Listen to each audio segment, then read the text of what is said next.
Okay, I have my person in my ear who'll tell me when we're actually live here on Facebook. It takes a second to get there.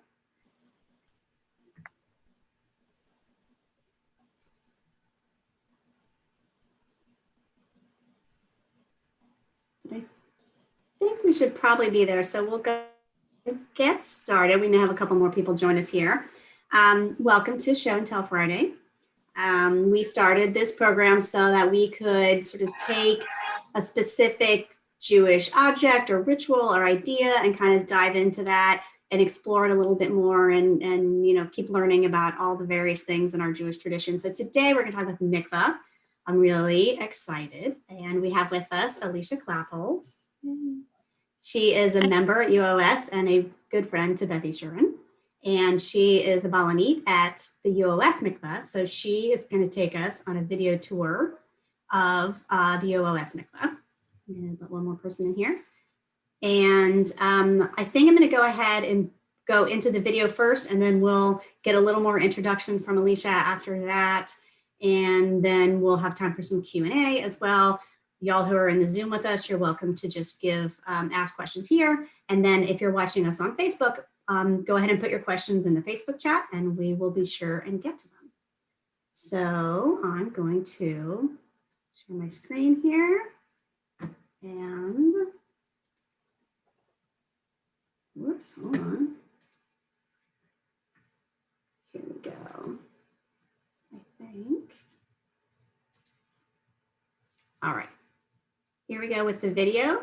This is our video tour of the UOS Mikveh. Can you see that okay? Thumbs up. Can you see the, yes. All right, here we go.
I'm going to stop the share real quick because I think it's not playing the audio on Facebook. So let me redo that real quick. Sorry about that. It's not playing the audio on Zoom either. Ah, well, there we go. Okay, I know how to fix that. So let me try that one more time. Sorry about that, everybody. Hi, I'm Alisha Klapholz. I am one of the Balanits, one of the Mikveh attendants here at the Mikveh that is housed at UOS. I help to run the Mikveh along with the rabbi and Ruthie Schulman and the rest of the staff that is here, as well as many, many volunteers from the community. I also do a lot of teaching about Mikveh, and that's why I'm here today to give you a little bit of an introduction and a tour, and to just learn a little bit about what Mikveh is. So let's go inside and take a look. One of the things that you will see is that it is sort of up these stairs at the back of the building. It's sort of hidden away. And that's the way that mikvahs sort of always are. Something that's kind of in the background and hidden and that people kind of don't talk about. it's a little bit taboo in that way. So here we are inside the actual building. It's not a very big space. Hi. The first thing that you see when you walk in is this sort of sitting room that's here. You've got some nice art here that has some water imagery to kind of bring that up, because that's what mikveh is all about. And you have a sink that is here as well. That's the door that we just came in. Off of this sort of sitting room, because our mikveh is not very large, we have just 2 prep rooms. You have one that's here and one that's here. And then right behind that door there is the mikveh itself, the actual water pool. So one of the things, before we sort of, I guess let's go into sort of the lay of the land here, and that'll also give us a chance to talk about what you actually do at the mikveh. So this room here has a shower in it, and normally when you're making an appointment to come to the mikveh, you would actually do your preparations here in the mikveh, either in the shower or in the bathtub, which is over in the other prep room that is in here. And each of these prep rooms has a door that leads into the mikveh room itself. So that you can just sort of, all of this is about the hidden alleys and about maintaining a sort of sense of privacy and a sense of modesty, so that if there are more than one person that's here at a time, that you don't have to show yourself off completely to that person. And that's kind of what that's about. Here we have the actual mikveh pool. You will see here, if you actually were to count them out, those are 7 steps down into the water. 7 is a very important Kabbalistic number in Judaism. It has a lot of importance in the tradition, 7 days of the week, the 7 years of feast and famine. You just sort of see that trope coming up again and again in Judaism. And you see there are 2 holes that are here along the wall. The closer one that I'm focusing on here is where the water comes in when it's filtered. All water in mikvahs, at least in man-made mikvahs, are chlorinated so that they are cleaned between people. And the hole that you see back there is where they, we say that they kiss or they touch the water that is in the borer. The borer is where the water is sort of stored. A mikveh is a pool of a certain size. I always forget the exact size of the actual mikveh. And the water is channeled in a natural way. It's not water that comes from your sink. It is water that comes in the form of rain or ice or other sort of natural means. And usually it will be that you have some sort of a collection that is up on the roof of your building, and then there are a complicated series of pipes. And I will open the sort of door here, and this is the room kind of that we keep again hidden away because nobody wants to see it. But this is the actual borer that's here. This is where the water is stored in all of these pipes. That one there, that's, the water is collected on the ceiling or like on the roof of the building, and it comes down through these pipes. And then it comes down here and it is cleaned up and chlorinated and heated. You can't see that my glasses are fogging up right now while I'm talking. And then as it's cleaned, it goes through that hole that we saw that was there, the closer hole, and it comes out there. So yeah. On a little bit of a more basic level, who uses the mikveh? I sort of separate it into 3 categories. There are men, women, and dishes. And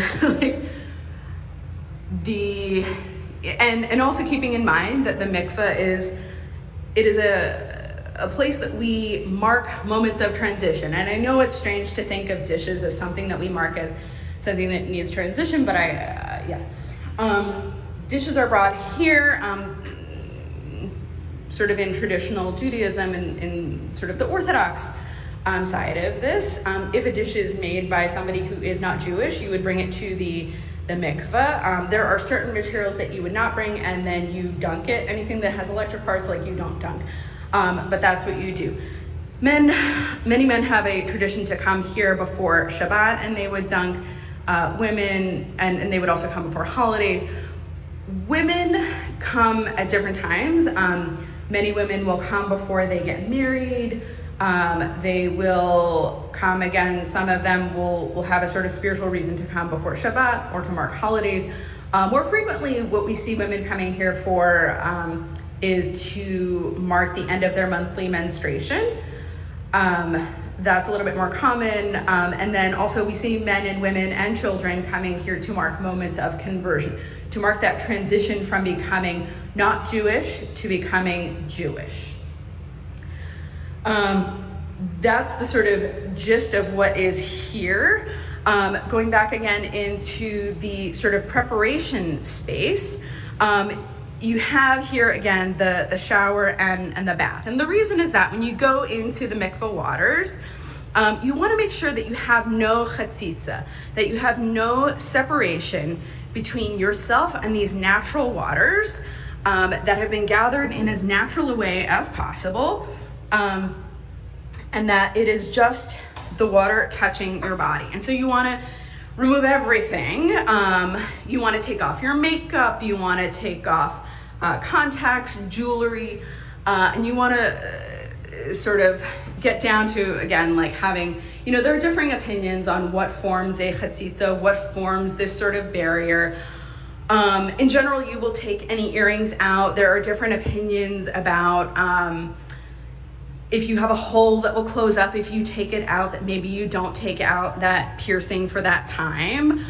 But in general, you just kind of want to try to remove everything, and you also want to spend enough time preparing in that, either in the shower or in the bath, soaking that, if you have any scabs, if you have anything like a callus, that the water will come through and soften it, and so again, that the water will come through and touch.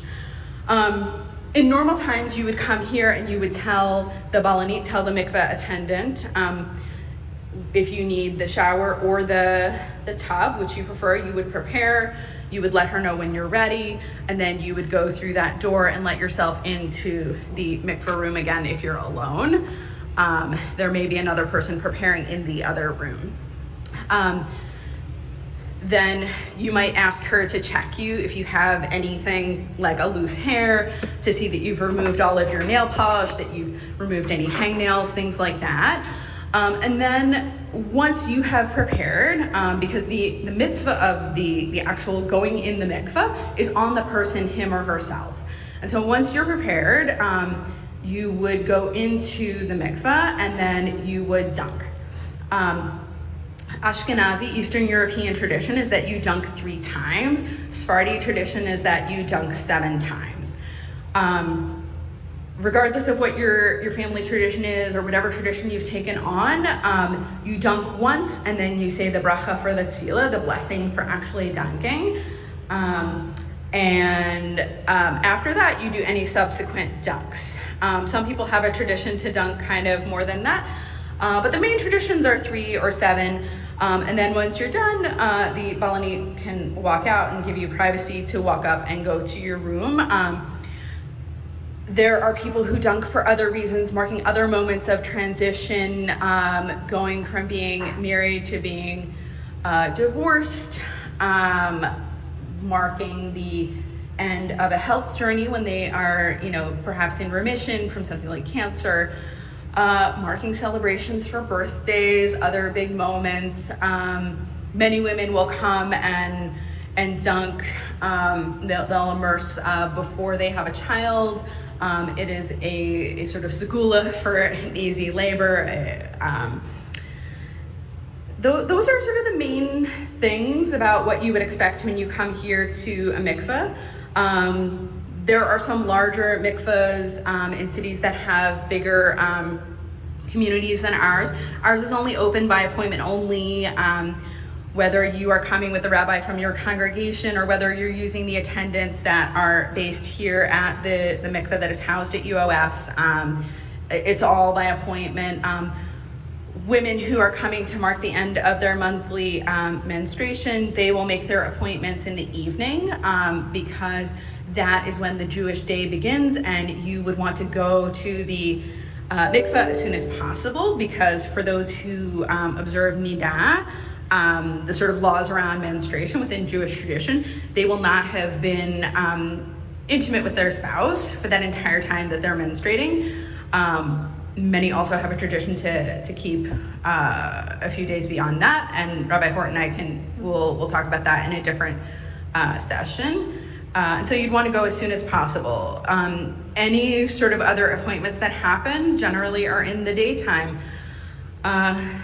This is our simple little mikveh, just the lobby here and the few rooms off of it. As I was starting to say, in some of the communities that have a larger Jewish population and a larger mikveh going population, they'll have bigger, more sort of complex mikvehs that may have up to 20 preparation rooms and a hallway that sort of connects all of those rooms down to the mikveh so that anybody who's hanging out in the lobby will not see you. But this is kind of what we have. This mikveh has been here, I want to say, since the 1970s. The UOS building was built in 1960. This mikveh was not here, as far as I know, when this building was built. The mikveh was built sometime in the 1970s, was renovated in the 90s, and then I think renovated again about 10 years ago. And this is kind of it, and it suits our needs for our community. And I look forward to talking with you guys further about it.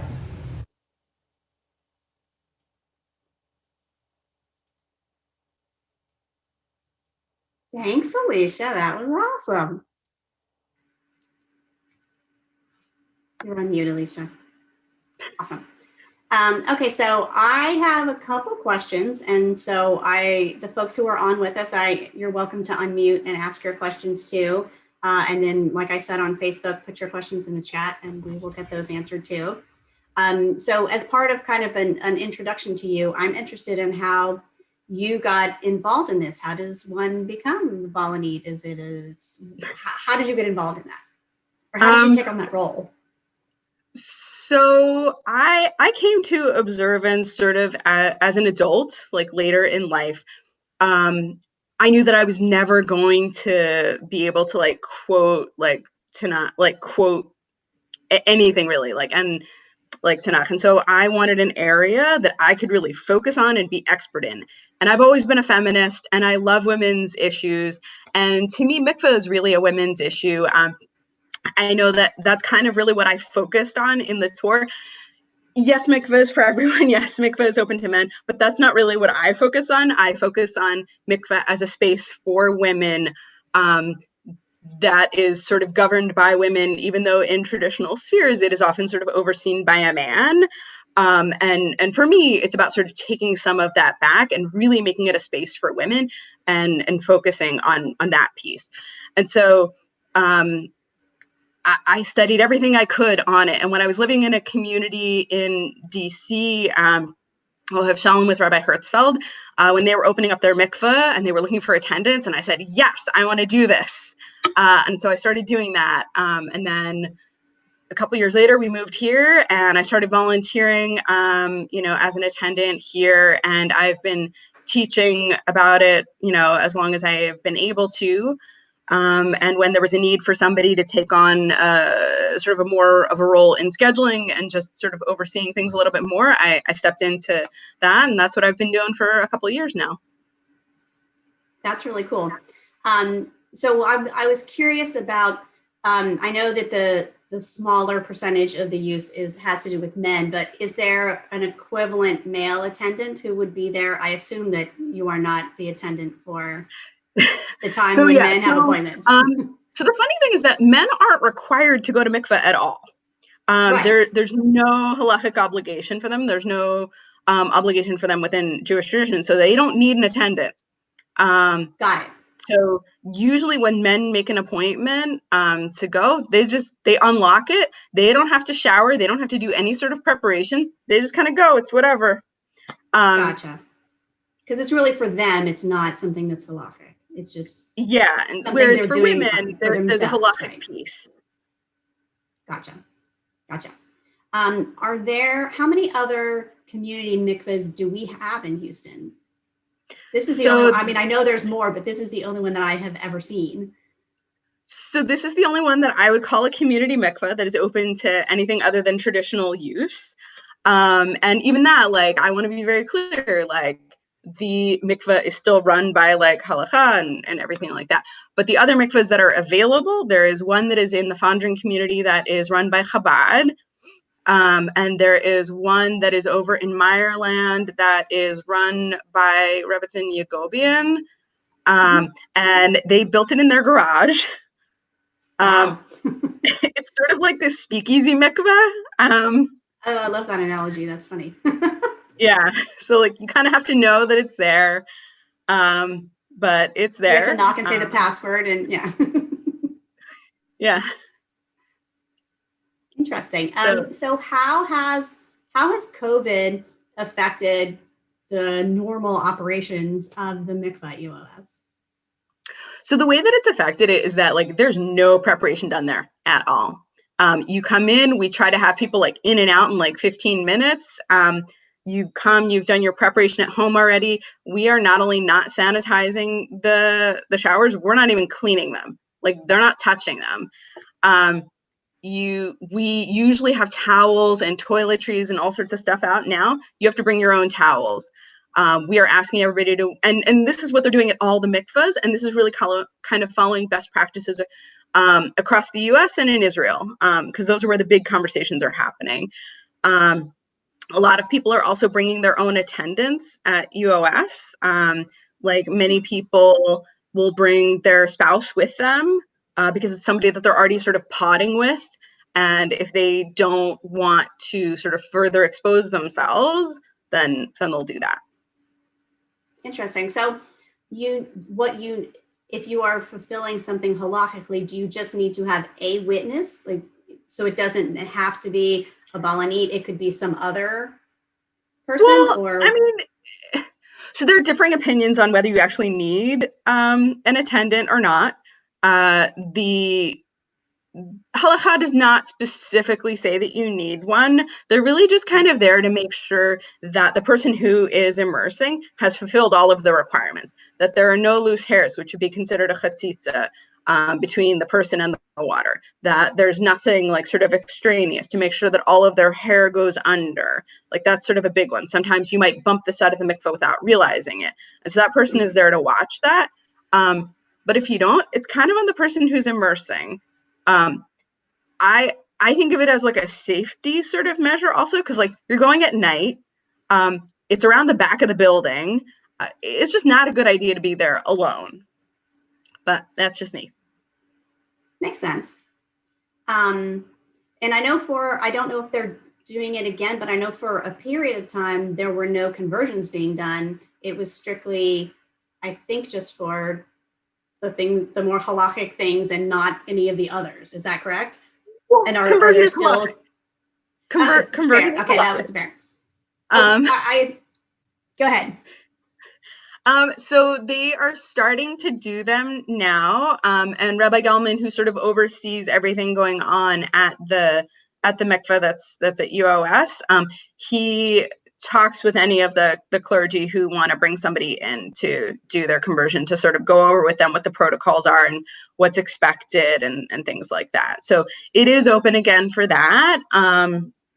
And because I think, I'm sure you know, over the summer, the folks who finished the conversion program at Beth Yeshurun in the spring ended up going to Galveston for their mikvah. It's amazing. Which is awesome. Which is awesome. I mean, because it wasn't available to them. So like it's kind of funny because I lived for a number of years in Shanghai, and that's actually the first place that I ever saw a mikveh. In Shanghai.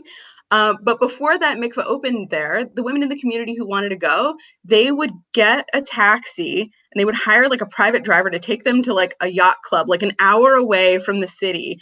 And they would do exactly what those people did in the conversion group. Like they would get in this giant t-shirt, and you make sure that you're wearing nothing else under it.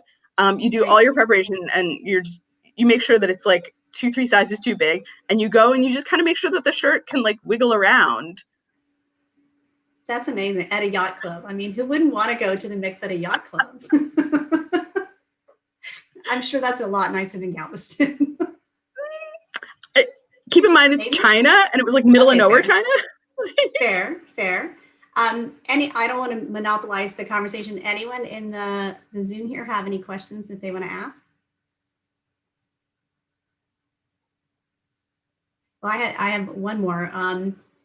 I had never seen sort of I knew that it had to be a natural waters, but had never seen sort of that closet of things of how that actually gets to the mikvah. And so I was curious, Houston, if you're relying on water from the roof, from rain, I assume, in Houston, we can have lots and lots and lots of rain or no rain at all for long periods of time. So does any of that weather kind of affect that at all?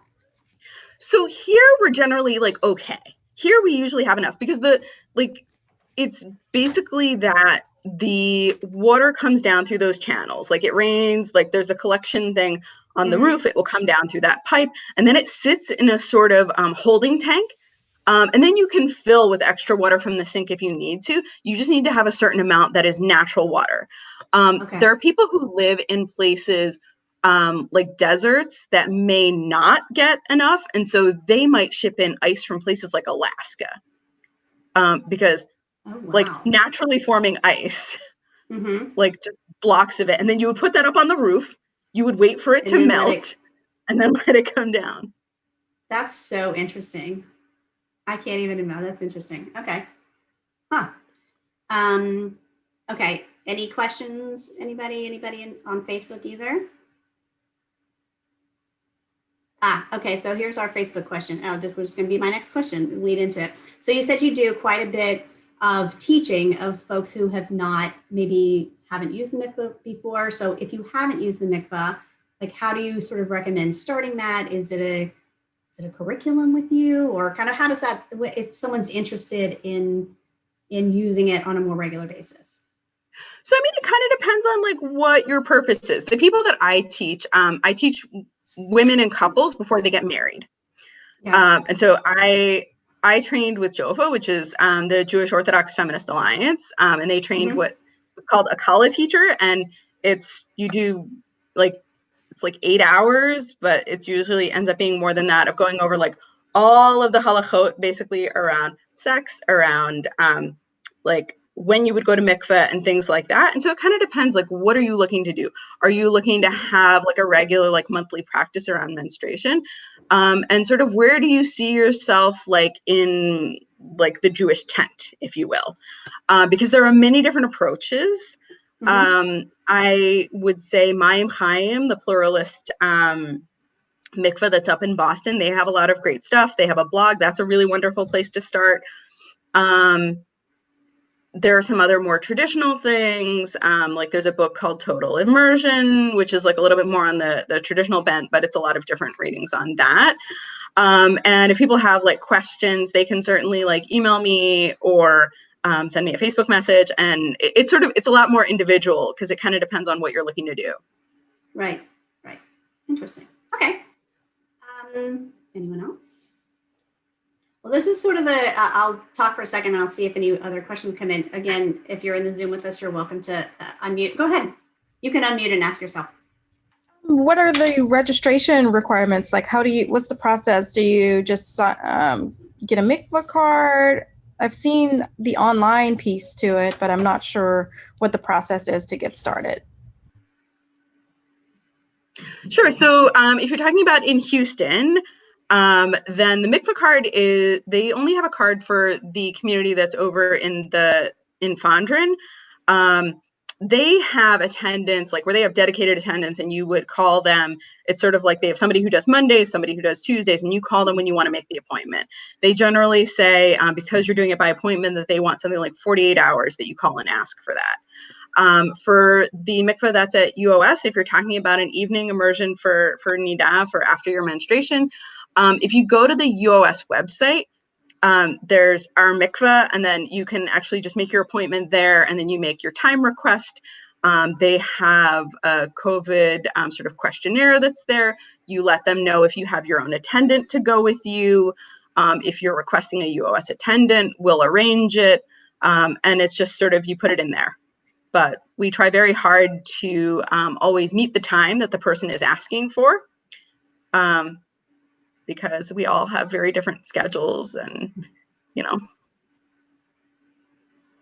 Great. Thank you.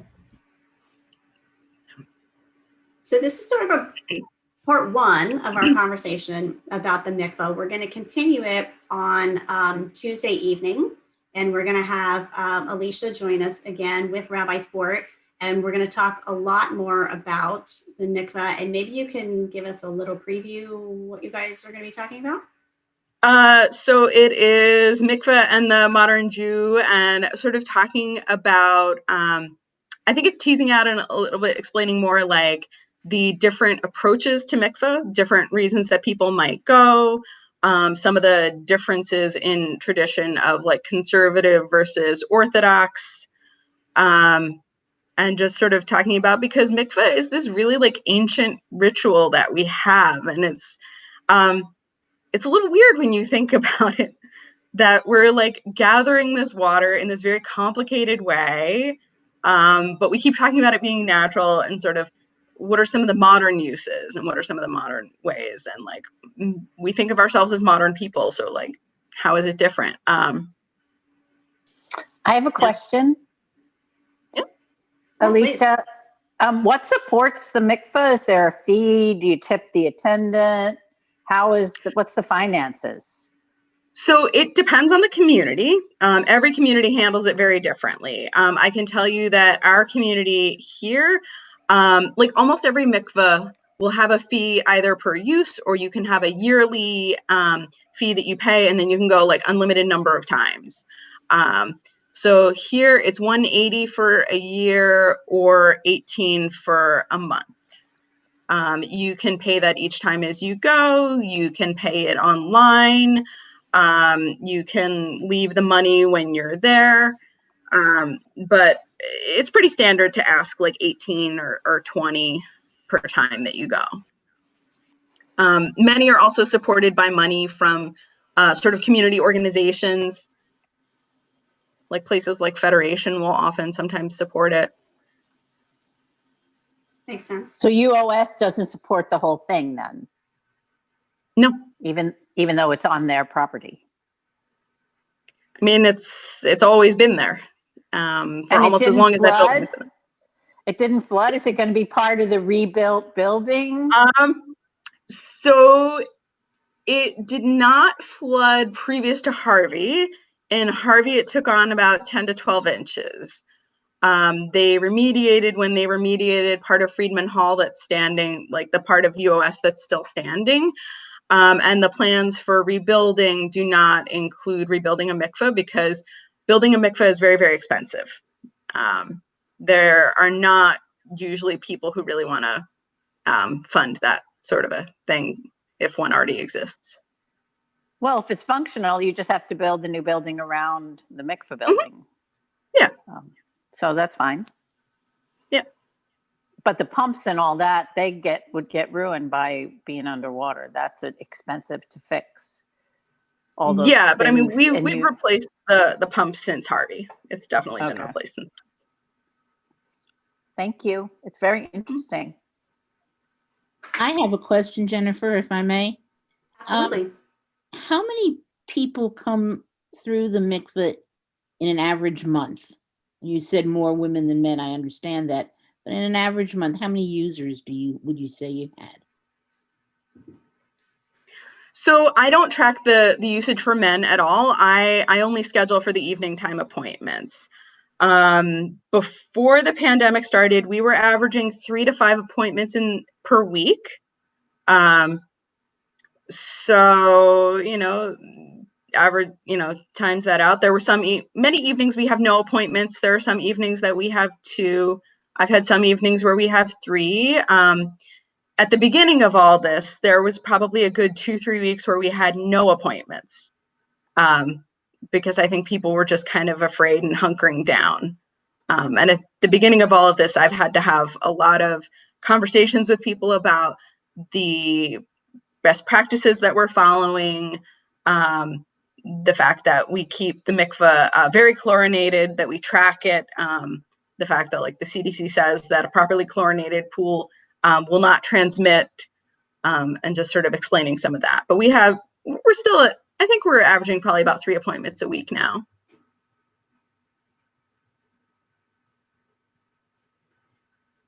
All right, well, I want to be mindful of everybody's time. So we will wrap up. Thank you, Alisha, so much. We hope that you will join us at 7:30 on Tuesday, where we continue the conversation, and Rabbi Fart will be joining as well. This is the Are we going to get a new Zoom thing for that for Tuesday, or is it this? Yes, everybody who's on the Zoom now, I'll send you the registrations, and hopefully you can continue the conversation with us. That would be great. And actually, I'll post it on Facebook as well, in case you haven't seen it. We do have the event on Facebook, but we'll post it in the chat just in case you haven't seen it yet. So this is our only show and tell for November, but we'll be back in December. And if anyone who's watching has any interesting topics they would like us to cover, I would love to hear that. But we'll say goodbye to everyone. I hope you have a wonderful weekend, and Shabbat Shalom. And thank you very much for joining us. Thank you all. Shabbat Shalom. Shabbat Shalom. Thanks again.